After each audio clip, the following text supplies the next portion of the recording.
avec GNU Linux, c'est avec une vieille bécane qu'on était prêt à foutre à la poubelle. Et puis, vous avez peut-être quelqu'un comme nous autour de vous qui va dire, jette pas ça. Avant de le jeter déjà d'une, ne jetez plus vos ordinateurs, dites-le. On est capable de les redonner à des personnes qui soit les revendront dans le système, par exemple, de collectage d'Emmaüs, ou soit les amèneront dans des pays dans des continents comme l'Afrique ou l'Asie, afin de pouvoir faire accéder à l'informatique des personnes qui n'en ont pas les moyens parce que c'est encore trop cher pour eux. Parce que je vous garantis qu'à l'heure actuelle, on est vraiment en capacité de faire tourner des bécanes qui ont 10, 15 ans d'âge sans qu'elles patinent, quoi. Je veux dire, elles tournent pour une utilisation des plus correctes. Alors attention, bien sûr, il faut installer des systèmes légers, GNU Linux léger dessus. N'allez pas installer la dernière version d'Ubuntu avec le. Oui, ou surtout pas une Kubuntu. Ça, c'est sûr que là, ça va être beaucoup plus dur. Mais justement, dans les distributions, il y a des distributions qu'on dit extra légères, avec des bureaux très légers, même si ça vous parle pas et que ça veut rien dire pour vous. Mais on va vous donner les exemples avec même moins de 256 MO de mémoire vive. Il y a des bécanes qui tournent sans problème et on arrive à faire tourner des processeurs. Je crois qu'un Pentium 1 ou 2, ça devait être autour des 266 ou 300 MHz, des trucs comme ça. C'est dans ces eaux-là. Et on arrive à les faire tourner sans problème. Il y a à l'heure actuelle, j'ai oublié la marque, mais tu vas peut-être me le rappeler, le netbook à moins de $100 qui est vendu sur la planète et qui l'OLPC peut-être un truc dans ce goût-là, mais enfin si vous tapez le netbook le moins cher du monde, vous le trouverez tout de suite. $99. Voilà, il est à $99. Il doit avoir un écran de 7 pouces. C'est quelque chose qui tourne avec 256 MO. Il doit avoir 2 gigas de disque dur à l'intérieur. Enfin, c'est-à-dire que n'importe quelle clé que vous avez à l'heure actuelle, elle fait plus. Et il tourne avec un système libre GNU Linux, parce qu'il y a que ça pour le faire tourner. Hein. C'est pas.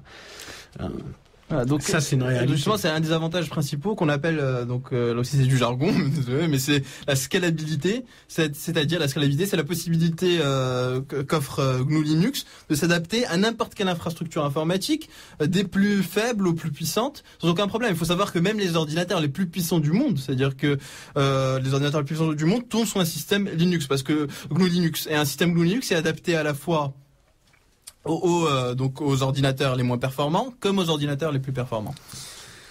Eh bien, le temps qui nous était imparti touche à sa fin, et comme on vous l'a promis, on va vous récapituler un petit peu les sites qui pourraient vous intéresser. Et de toute façon, vous verrez d'un site à l'autre, vous aurez plein de liens qui vous amèneront donc à développer tout ça. Donc je vais vous rappeler déjà le premier, pour les illustrations musicales que vous avez pu entendre. Vous avez un choix de 350 000 titres. Je crois qu'il y a quelque chose comme 15 000 artistes qui sont sur le site de Jamendo, jamendo.com, Jamendo. De la musique libre à partager, à écouter, à distribuer, et sans vous faire taper sur les doigts par l'État restrictif qui vous dirait, qui vous sortirait son petit Adopi de derrière les fagots. C'est tout à fait libre et vous avez tout à fait le droit, et même vous êtes encouragé à le faire. Ubuntu.org, un site, le site de référence pour tous ceux qui utilisent Ubuntu, pour les petites galères, les mises au point, comment je vais faire pour je veux faire un bureau qui me ressemble plus que qu'on me propose d'origine. Enfin bref, toutes les petites choses du quotidien quand on installe un nouveau système d'exploitation et une distribution Ubuntu. Vous le trouvez sur ubuntu.org, et si vous voulez télécharger une des versions d'Ubuntu, vous êtes au bon endroit. Vous les avez en 32 bits ou en 64 bits. Et si vous savez pas ce que ça veut dire 32 bits ou 64 bits, téléchargez une 32 bits. Voilà. Comme ça, vous prenez pas la tête. Si vous savez pas ce que ça veut dire, vous prenez toujours ce qu'il y a écrit par défaut. Un autre site que j'apprécie particulièrement, qui est Le Libriste, qui est pas tenu par une communauté mais par un seul passionné, mais ce site est très bien fait. D'ailleurs, il s'arrêtera pas spécialement qu'au logiciel libre, mais en tout cas, il est riche d'informations, de liens, de plein de choses. C'est une manière de présenter la chose différente d'Ubuntu, donc et qui sont tout à fait compatibles. Le site du zéro que Karim vous a cité régulièrement, le site du zéro, c'est un petit peu le pendant des bouquins pour les nuls.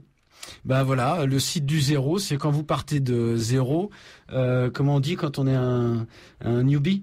C'est ça, voilà. Donc les newbies que nous sommes, c'est un doux mot que les informaticiens nous réservent quand on n'y connaît rien en informatique. On est des newbies. Donc là, je vous le dis, on est quelques-uns ici à l'être, sans problème. Et c'est un petit peu péjoratif, mais faut pas le prendre plus mal que ça. Voilà, c'est pas le problème. Et aujourd'hui, si vous êtes disponible, autour des 14 heures, vous pouvez vous rendre à la Cité des Sciences. Porte de la Villette. Porte de la Villette, au premier sous-sol. Et puis là, vous aurez, je pense qu'ils ont encore des t-shirts orange. Je sais pas s'ils ont changé la couleur pour la nouvelle mouture, mais en tout cas, ils attendront un peu plus tard. Mais les bénévoles, principalement Ubuntu, Paris Linux, Fedora, je veux pas en oublier, mais de différentes communautés seront là pour vous aider. Je vous rappelle que ce sont des bénévoles et n'arrivez pas après 16h30 pour faire une installation. On vous renverra au mois prochain sans aucun problème et ils auront raison de le faire parce qu'une install, ça peut des fois demander, selon votre matériel, beaucoup de temps et ce sont des bénévoles. Et je le rappelle d'ailleurs pour les sites. Ce sont des bénévoles et bien trop souvent, on voit des intervenants dans les blogs qui ont des exigences de clients envers effectivement les entreprises qui leur auraient vendu quelque chose. Perdons cette sale habitude, s'il vous plaît. Ce sont des bénévoles. Poser une question, c'est avoir la possibilité d'une réponse, mais pas l'obligation. Et en tout cas, pas à la seconde. Ça, c'est une certitude. Vous l'aurez la réponse. Et puis, lisez bien les pages, parce que bien souvent, les questions qu'on pose ont déjà réponse quelque part.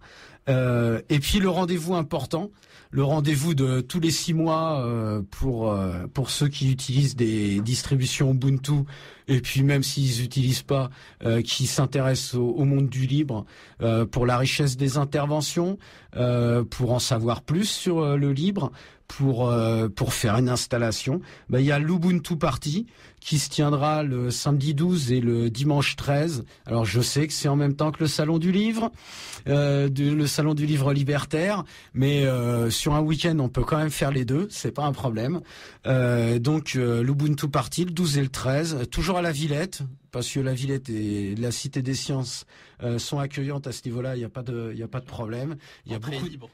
entrée libre à préciser, bien sûr, entrée libre.